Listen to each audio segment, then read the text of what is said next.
लद्दाख में तनावपूर्ण हालात के बीच 59 चीनी मोबाइल ऐप्स पर बैन लगाकर भारत ने कूटनीति का नया पासा फेंका है। चूंकि इन चाइनीज ऐप से मिलते जुलते फीचर्स वाले ऐप्स की कोई कमी नहीं है, इसलिए भारत को तो कोई खास नुकसान नहीं होगा, लेकिन चीन के लिए भारत का ऐप मार्केट न सिर्फ बहुत बड़ा था बल्कि ये लगातार बढ़ भी रहा था। आइए समझते हैं कि इस बैन के मायने क्या हैं और इसका दूरगामी असर क्या होगा। युवाओं पर अब नहीं पड़ेगा ड्रैगन का असर। भारत उन देशों में है जहां इंटरनेट के दाम दुनिया में सबसे कम हैं। यहां 80 करोड़ से ज्यादा कंज्यूमर्स हैं। इनमें आधे से ज्यादा स्मार्टफोन यूजर्स 25 साल या उससे कम के हैं। टिकटॉक भारत में सबसे ज्यादा डाउनलोड किया जाने वाला ऐप है।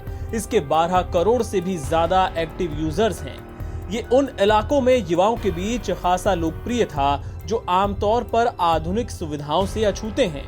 टिकटॉक पर मौजूद 30% वीडियो भारतीय यूजर्स बनाते हैं। भारतीय युवा इन चीनी ऐप्स पर अच्छा खासा वक्त बिताते थे, यानी चीन जैसा चाहता उनके सामने वैसा कंटेंट परोस रहा था।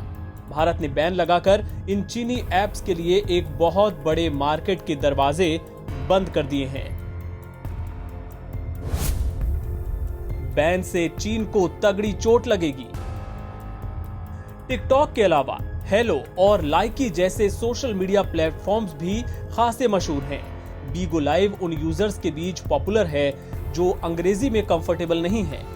जब ये यूजर्स अचानक से इन चीनी ऐप्स को यूज करना बंद कर देंगे तो उन्हें रेवेन्यू का अच्छा खासा नुकसान होगा। अधिकतर ऐप्स कमाई के लिए यूजर्स को बीच बीच में ऐड दिखाते हैं। अगर बड़ा यूजर बेस ही गायब हो जाएगा तो ऐड से आने वाले रेवेन्यू का बड़ा नुकसान होगा। बैन से हमारी सेहत पर कोई असर नहीं। चीनी ऐप्स पर बैन लगाने से भारत पर कोई असर नहीं होगा। जो यूजर्स उन ऐप्स को यूज किया करते थे उन्हें अब विकल्प ढूंढने होंगे जो मार्केट में कम नहीं है। दूसरी बात, इस बैन के चलते कई भारतीय डेवलपर्स ऐप्स बनाने के लिए उत्साहित होंगे। कई ने तो अपने ऐप्स में मेक इन इंडिया लिखना शुरू भी कर दिया है। सवाल यह है कि कैसे बैन लागू कराएगी सरकार। भारत सरकार की तरफ से एक नोटिफिकेशन जारी होगा जिसमें इंटरनेट सर्विस प्रोवाइडर्स को इन ऐप्स को ब्लॉक करने को कहा जाएगा। ऐप के यूजर्स को जल्द ही स्क्रीन पर मैसेज दिखने लगेगा कि सरकार के निर्देश पर ऐप का एक्सेस रोका गया है। गूगल प्ले स्टोर और एप्पल के ऐप स्टोर पर भी यही मैसेज दिखेगा। हालांकि उन ऐप्स का इस्तेमाल जारी रह सकता है जिन्हें एक्टिव इंटरनेट कनेक्शन की जरूरत नहीं है, लेकिन इन ऐप्स को अब कोई नया यूजर भारत में डाउनलोड नहीं कर पाएगा। जिस तरह से भारत में चीन के खिलाफ माहौल है, ये बैन कई और सेक्टर्स में भी बढ़ाया जा सकता है। एनबीटी ऑनलाइन की रिपोर्ट।